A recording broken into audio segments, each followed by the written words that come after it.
जिनका चोट लगा है उनका मां का आरोप है कि उसको हम कुछ देर पहले अपने गांव में देखे, लेकिन प्रशासन उनकी बातों पे नहीं मान रहे हैं। सुनिए क्या कहना है इस घटनाक्रम में चोटिल व्यक्ति के मां को।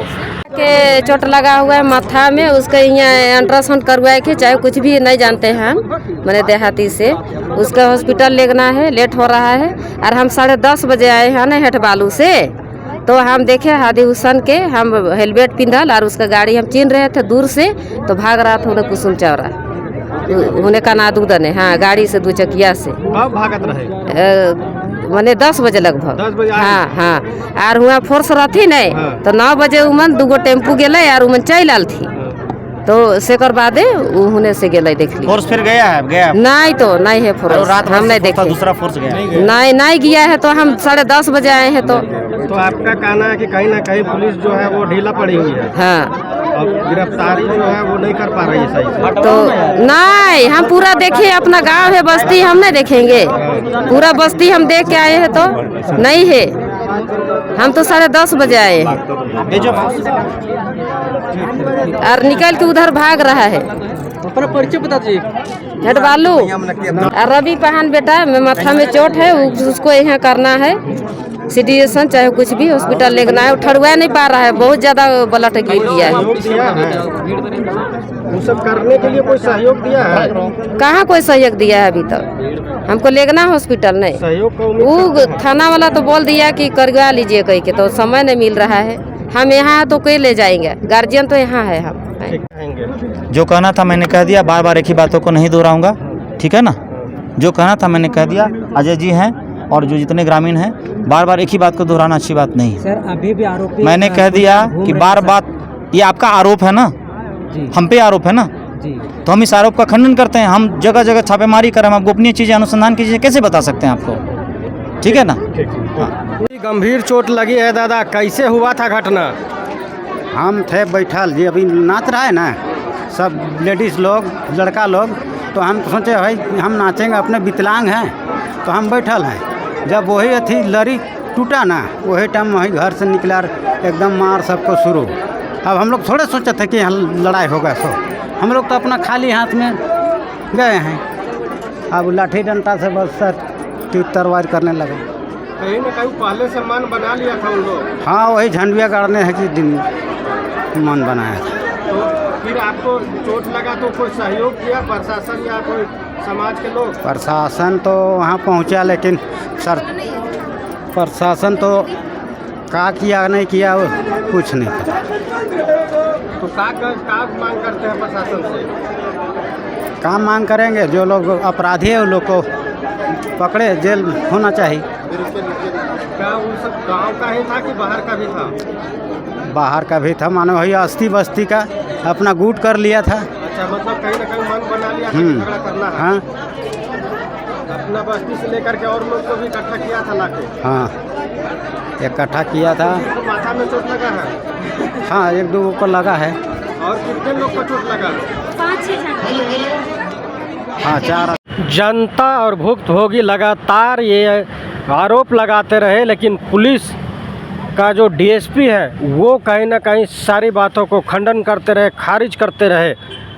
सुनिए और भी लोगों का क्या कहना है इस घटनाक्रम के। पुजारी घुमाने वाले के घर में बुढ़ी जा चलो।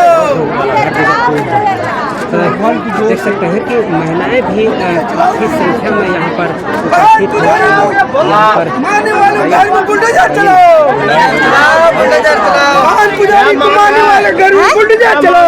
हम लोग का मान है, अपराधी को पकड़ो, हम लोग नजर के सामने ला, तब हम लोग को विश्वास होगा कि सही ने पकड़ाया है। हम लोग झूठा आश्वासन हम लोग को दे रहा है, और झूठा आश्वासन दे के हम लोग घर आ जाएगा। अपराधी को जो मारा है उसको पकड़ के लाइए, तब हम लोग विश्वास करेंगे कि प्रशासन को मौका दिया जाए, उसको टाइम दिया जाए। 24 घंटा का उसको मोहलत दिया था, 24 घंटा अभी तक नहीं हुआ है। नहीं लाया है। 24 घंटे में 2 को गिरफ्तार किया था। कहाँ किया है? हम लोग देखेंगे तब ना, अपना विश्वास करेंगे। डीएसपी तो बोला कि हम 2 को गिरफ्तार। उसको कहने से नहीं मानेंगे, हम लोग अपना आँख से देखेंगे। देखे नहीं है तो कौन थाना में है, कौन कोर्ट में, हम लोग वहाँ जाएंगे। तो अभी क्या कीजिएगा, जाम छोड़िएगा? नहीं छोड़ेंगे जब तक इंसाफ नहीं मिलेगा तब से। पूरा झारखंड बंद कर देंगे, पूरे झारखंड को बंद करेंगे, पूरा झारखंड बंद कर सकते हैं कौन पकड़ा है उसका नाम बताइए। लगातार घट रही है, क्या कहेंगे? हम इसमें आपका चैनल को सबसे पहले हम जोहार करते हैं। ये घटना जो लगातार जो हो रही है, ये घटना का सबसे पहले मैं निंदा करता हूँ। ये सरहुल जो हमारा जो पर्व है, जो भी इस सृष्टि में रहते हैं, चाहे कोई भी समुदाय का हो, जितना भी यहाँ जीव जंतु है उसका पाहन के द्वारा हम लोग पूजा पाठ करते हैं, सभी के लिए नया साल के रूप में मानते हैं। और हम लोग जितना रहने वाले सबके लिए नवा दिन का शुभकामना हमारा पाहन के द्वारा शुभकामना मिलता है। और बरखा पानी का बताता है, वैसे लोगों के साथ छोटी सी बातों में, छोटी सी ऐसा जलसा को तोड़ने के बावजूद में पाहन के साथ इस तरह का मारपीट होता है, तो इसका मैं खुले तौर पर मैं विरोध करता हूँ। वैसे जो तंत्र के लोग हैं, जो समाज के साथ जो अन्याय किया है, जो पाहन के साथ जो अन्याय किया है, जो प्रशासन के द्वारा 24 घंटा के अंदर गिरफ्तारी करने की जो बात हुई थी, लेकिन अभी बालू गांव के कुछ महिलाओं, कुछ पुरुषों के द्वारा पता चला कि अपराधी उस घर में छुपा हुआ था। इसे पता चलता है कि हमारा प्रशासन कहीं ना कहीं उसे मिला हुआ है। हमारा आदिवासी समाज एक दूसरे का इज्जत प्रतिष्ठा करना चाहता है, और हम लोग आज तक किसी का त्योहार को हम लोग छोटा नहीं दिखाते हैं, किसी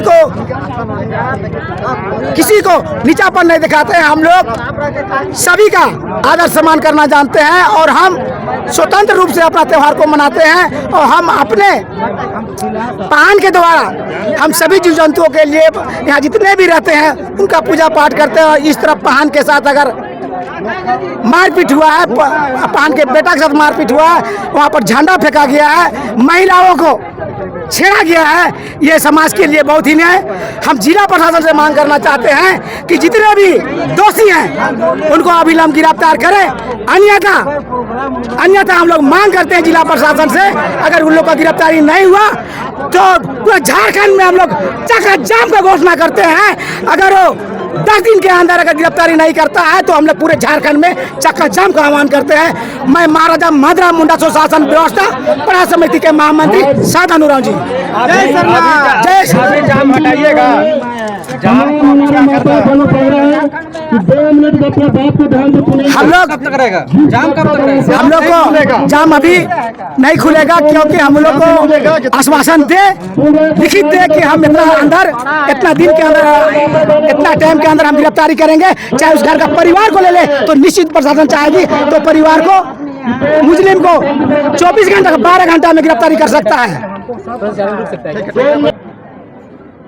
बताइए इसको कैसे कैसे क्या करना है? देखिए, हमने एक बार आपके आने से पहले भी बता दिया है, हम फिर ओपनली बता देते हैं कि हमको क्या करना है और क्या हम करना बोल देते हैं।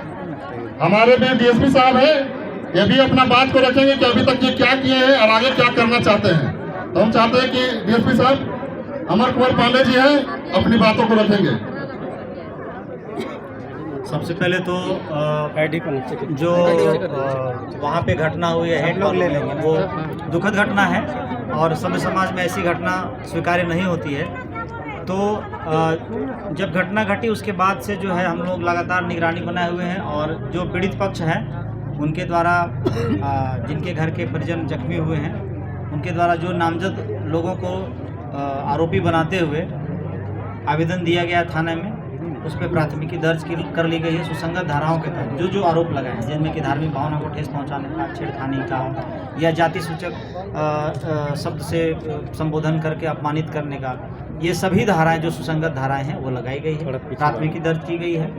उसके बाद जो है 2 लोगों की अब तक गिरफ्तारी हो पाई है। अन्य जो भी नामजद हैं उसके अतिरिक्त जो भी हम लोगों को साक्ष्य हाथ में लग रहा है, चाहे वो फुटेज के माध्यम से की जा रही है, जो जिनका नाम नहीं भी है उनको भी चिन्हित करके हम लोगों के द्वारा उनके विरुद्ध विधि सम्मत, कठोरतम विधि सम्मत कार्रवाई की जाएगी। और अभी हम लोग के द्वारा वहाँ पे अगले परिस्थिति सामान्य होने तक, जब तक शांतिपूर्ण रूप से स्थापित नहीं हो जाती है, तब तक वहाँ पे पुलिस बल जो पर्याप्त संख्या में वो तैनात रहेगी, और गश्ती भी जो है उसमें सघन की जाएगी, गश्ती की फ्रिक्वेंसी बढ़ाई जाएगी। आप सभी लोगों से न केवल हेंट बालू के ग्रामीणों से बल्कि पिठौरिया थाना क्षेत्र के सभी लोगों से और जो भी यहाँ जनप्रतिनिधि आए हैं उनसे आग्रह है कि एक पहल आपके स्तर से भी होना चाहिए, जिसमें कि जो भी समुदाय दो समुदाय इसमें आपस में झगड़े हैं, क्योंकि सबको इसी आबो हवा में रहना है, किसी का पड़ोसी कोई बदलता नहीं है। तो इसको ध्यान में रख करके आप सबों को भी एक सार्थक प्रयास शांति बहाली का करना चाहिए। उसमें हमारी भी भूमिका निसंकोच होगी, तो हम उसमें अपनी भूमिका अदा करेंगे। लेकिन एक चीज़ हम ये भी कहेंगे कि किसी के मन में ये संशय जरा भी नहीं होना चाहिए कि पुलिस के द्वारा जो है कार्रवाई नहीं की जाएगी। यदि ये किसी के मन में भी संशय है तो संशय की दवा आज तक नहीं बनी है, इसलिए जरा सा भी शंका मत रखिएगा। पुलिस के स्तर से और जो हम लोग मॉनिटरिंग करेंगे, जो थाना के स्तर से जो भी कठोरतम कार्रवाई, जो भी ऑप्टिमम लेवल पे कार्रवाई होनी चाहिए, विधि सम्मत कार्रवाई होनी चाहिए, वो होगी। मैं आपको बारंबार आश्वस्त करता हूँ। और आपसे एक अनुरोध और भी है कि जब हम लोग माननीय न्यायालय में आरोप पत्र समर्पित करेंगे तो एक रिक्वेस्ट आप लोगों से है कि आगे बढ़ के जिनका भी बयान हम लोगों के द्वारा लिया जाएगा, आगे बढ़ के गवाही देंगे, पहचान करेंगे, तभी दोषियों को जो है सज़ा मिल पाएगी और एक समाज में एक अच्छा संदेश जाएगा कि फलाना वर्ष में फलां व्यक्ति ने यदि कोई आपराधिक कार्य किया था तो उसको ये सज़ा मिली। तो सज़ा का एक सिंपल उद्देश्य, एक सिद्धांत यही है कि आगे आने वाले समय में सुधारात्मक कदम उठाए जाएं, व्यक्ति विशेष में या समाज में सुधार हो, और जो भी सज़ा मिलती है वो आनुपातिक रूप में ही मिलती है। जिस श्रेणी का अपराध होता है उसी के अनुपात में सज़ा मिलती है। तो ये भी कई लोग ध्यान रखें। और यह दुखद घटना है और संवेदनशीलता के मामले में आप ये जान लीजिए कि हेंठ बालू या बालू गांव जो है रांची के भौगोलिक मानचित्र में कहीं नहीं था, वो आ गया है। ये आप लोगों के लिए भी दुखद की बात है, इसलिए आप लोगों को भी इस पर चिंतन मनन करना होगा, विचार करना होगा और शांति बहाली का, आपसी भाईचारा का भी प्रयास करना होगा। बहुत बहुत धन्यवाद। जो कहना था मैंने कह दिया, बार बार एक ही बातों को नहीं दोहराऊंगा, ठीक है ना। जो कहना था मैंने कह दिया। अजय जी हैं और जो जितने ग्रामीण हैं, बार बार एक ही बात को दोहराना अच्छी बात नहीं है। सर अभी भी आरोपी मैंने कह दिया कि बार बात, ये आपका आरोप है ना, हम पे आरोप है ना, तो हम इस आरोप का खंडन करते हैं। हम जगह जगह छापेमारी करें, हम गोपनीय चीज़ें अनुसंधान की चीज़ें कैसे बता सकते हैं आपको, ठीक है ना।